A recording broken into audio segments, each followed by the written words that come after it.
and those below. Instead, there are these they're hierarchical, but they're non-confrontational relationships. Think about, say, mentoring, where clearly there's a superior and there's a subordinate, but that relationship works harmoniously for the good of both parties. Or I think about my parents' marriage. My parents have a more traditional marriage than I have. When I was growing up, my father was the head of the house. What he said is what happened.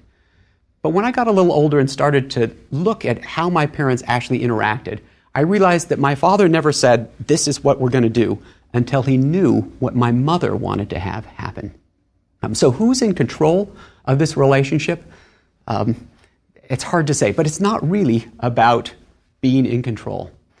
According to Confucius, we're not autonomous individuals. Our identities are defined by the web of relationships in which we live.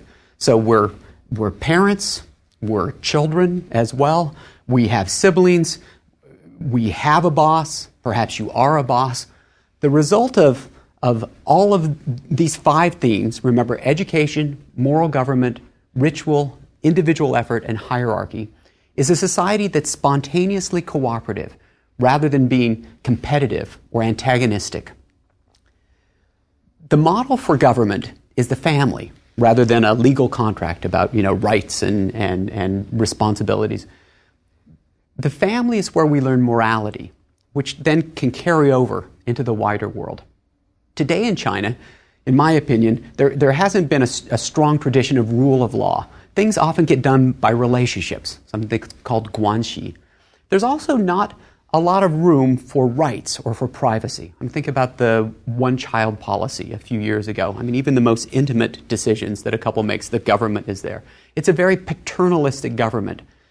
But remember that in the Confucian ideal, paternalism is not necessarily bad. There are such a thing as a good father who cares about the well-being of his children.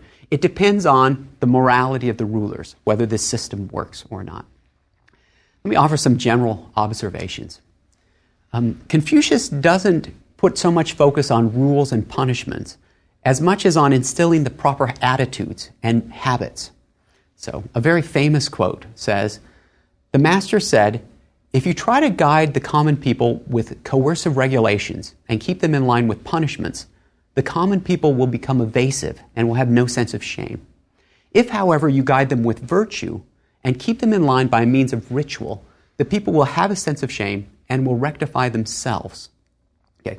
So to apply that to, say, filial piety, if you want your people to show respect for their parents, you could require, payments to say, after your parents turn 65, you need to give them this much money every month. But then people will start to hedge on that. They'll say, yeah, but I gave my dad a gift and it was worth this much, or I took my mother to the grocery store 3 times and I'll figure out the gas. And if you give very specific rules, people will start to argue with the rules. Confucius says it's much better to give people the right sort of attitude. I live in the South now, and Confucius would love the custom of teaching your children to say yes, sir, and no, ma'am. And that respect that they would have for parents would extend to older people in general as well. Confucius wasn't entirely opposed to law and punishments. He, after all, was involved with government. But good rulers won't have to employ them very often. They'll more be able to guide their people through example. All right. When someone tells you, you should be moral in this way or that way, it's fair to ask, why? Why should I do that? And it's interesting what Confucius does not say. He doesn't say, you should live like this because if you don't, God will punish you or you'll go to hell. In fact, here's another quotation. It's more like this. Jilu, one of his disciples, asked about the worship of gods and spirits. Confucius said, we don't know yet how to serve men. How can we know about serving the spirits? What about death, was the next question. And Confucius said, we don't know yet about life. How can we know about death? Confucius is not irreligious, right? Ancestor worship is there. It's the basic religion of China. Ancestor worship rituals are part of Li, of ceremony. Confucius talks about the mandate of heaven, which isn't a personal God. It's more of an impersonal moral force, sort of the sky that watches over. It doesn't reward or punish immediately. So it's not exactly religion that's going to keep you in doing these Confucian things. It's not prosperity either. Confucius says that sometimes choosing the right will leave you poor and unemployed, but that's still what you ought to do, right? That was his experience. He says, you should live in this way because it's the right thing to do, because it's good for humankind generally, because it's worked in the past, back in the days of the ancient sage kings, because it fits human nature. Okay. Some later history for Confucianism, it was eventually adopted as the official ideology in the Han Dynasty. It's about 200 BC to 200 AD. It was associated with Imperial China through the civil service exams that lasted until 1905. They were tested on their knowledge of the Confucian classics. So for thousands of years, well, for a couple of thousand years, boys learned to read by memorizing the Analects.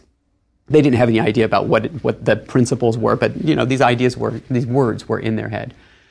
There's a certain flexibility that comes with Confucianism because these sort of fragmented short quotes are open to new interpretations, the most important of which was Neo-Confucianism in the 12th century.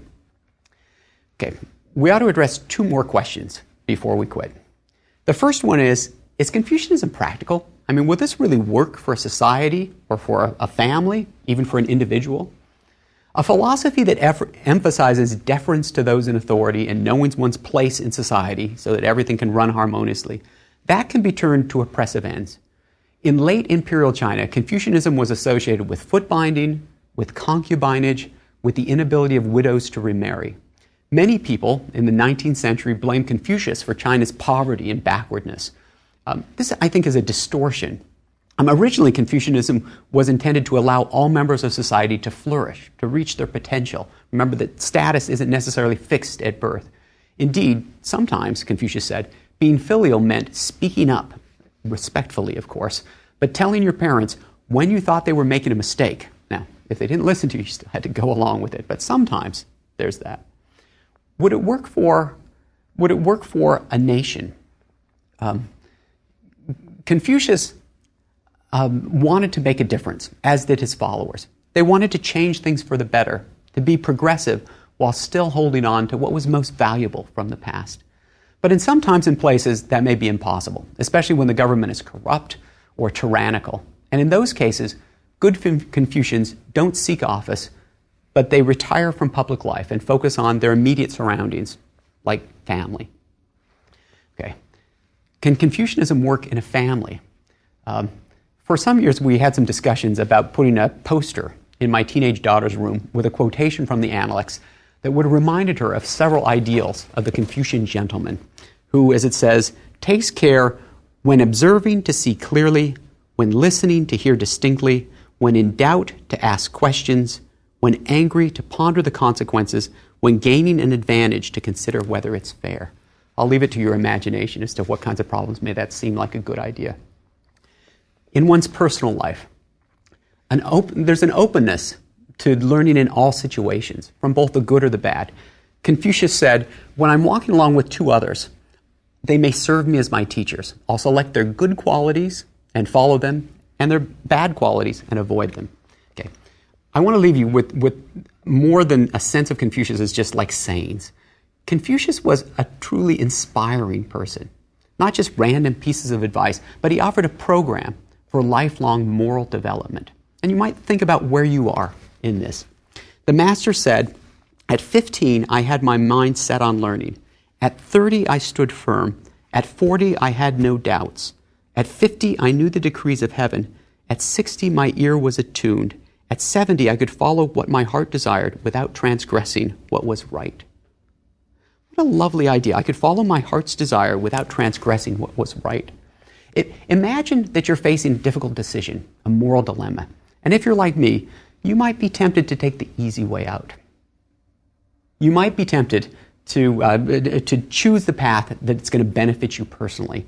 But because of your moral upbringing, your integrity, thanks to the parents, because you're basically a decent person, you make yourself do what you know you should. What would it be like if your first natural impulse was to do the right thing? Another quotation. The Duke of Shi asked Zelu about Confucius. And this is what Zelu didn't have an answer. He went back and said, what should I have said?